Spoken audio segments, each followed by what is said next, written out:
What is going on, Hoops fans? Just want to get another quick video up on the page, and today we are going to be talking about Kevin Durant. Kevin Durant and the New York Knicks, of course, have been linked now for months. Made a couple of videos on this, but new news came out late last night when Rick Bucher, a very credible source from ESPN, posted a tweet about Kevin Durant and said that he has bought property in New York City. He has bought a place to live, and he is looking to sell his place that he lives in right now in sunny California. So, I mean, New York isn't exactly the place that you would buy property in for a summer home. So that even adds more to the speculation. Kevin Durant, of course, is now the odds-on favorite in Vegas to be going to the New York Knicks. So everything points to that Kevin Durant will be a New York Knick. I'm very confident that Durant is going to be a New York Knick next year. I really am. Now, we'll see where it goes. And I think even more, what made me even more confident is what has happened in the playoffs, especially after Kevin Durant went down with an injury and Golden State hasn't missed a beat. They went out and they swept the Portland Trailblazers. So what, if you're Kevin Durant, why do you stay there? You're never going to get any credibility for any of your championships. Everyone's always going to say you went to a team that already won 73 games. You're a great player, but they could have won with or without you. For Kevin Durant to cement his legacy as an all-time great basketball player, in my opinion, he has to go out and win a championship as the guy.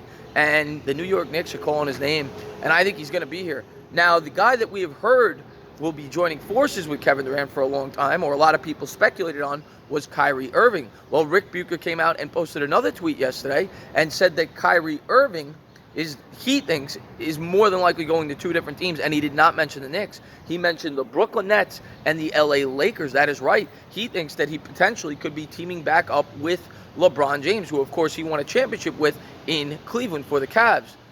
And I would have never seen that coming 2 or 3 years ago. Of course, they didn't really like each other, but it seems as if they've become friends again, and I guess they'd be willing to play with each other, especially after the disappointing year that LeBron James had in LA. He could use all the help he could get, which leads the question, where can the Knicks go? Because, of course, the Knicks have 2 max free agency slots. Now, of course, we've all heard the speculation about Anthony Davis, and the Knicks could certainly go that route. They'd have to give up a ton.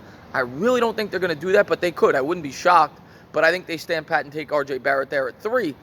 So what does that leave the New York Knicks on the free agency market? Of course, you have Klay Thompson, who everybody seems to think will be staying with the Golden State Warriors.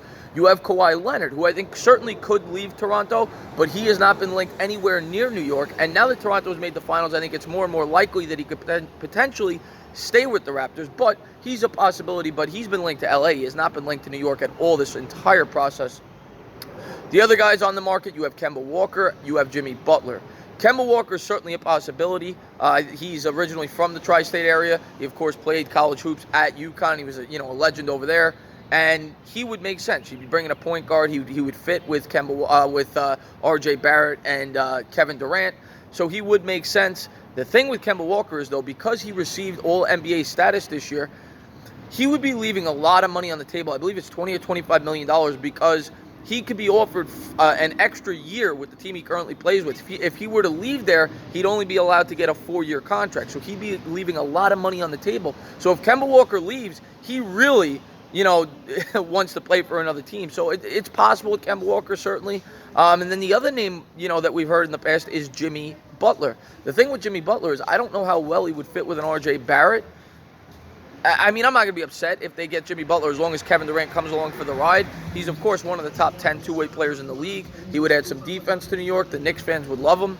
But not really the guy I was hoping for. I was hoping more for a point guard, especially because we're not going to be able to draft John Morant more than likely with the number 3 overall selection in this year's draft. But, yeah, that's where it is. Or, of course, the Knicks could always wait. They could just sign Durant and, wait another year. But would Durant be willing to come here knowing that he's basically throwing away a year and not having an opportunity to compete for a championship? I don't know if he'd be willing to do that, especially this late in his career. So it makes me think if we're not going to get Kyrie Irving, my guess would be if we're probably going to, and we do get Kevin Durant, my guess would be we're probably going to end up with either Jimmy Butler or Kemba Walker or potentially an Anthony Davis trade, but I doubt that. So that's the news in the New York Knicks world right now. And as always, if you liked what you watched, please subscribe, drop a comment, maybe give me a little thumbs up. Cheers.